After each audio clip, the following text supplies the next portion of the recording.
This is very urgent to all parents out there like me. We're living in a world that's getting more evil and evil every day.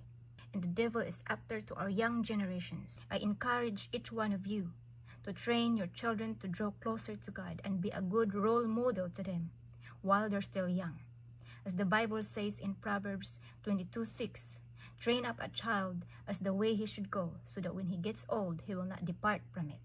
Bring them to church. Dedicate their lives to Jesus. And train them to worship and praise the Lord. Teach them to read the Bible. Teach them to memorize the scriptures.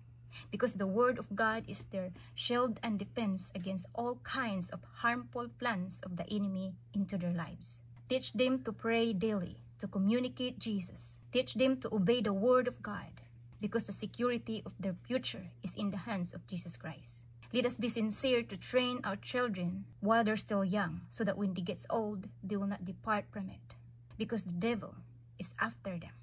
If we're not being sincere, the devil will take them and bring them to the world, influence them to do evil things, and destroy their lives, destroy their future, kill them, and bring their soul to hell. The only way for them to be saved is their personal relationship to God.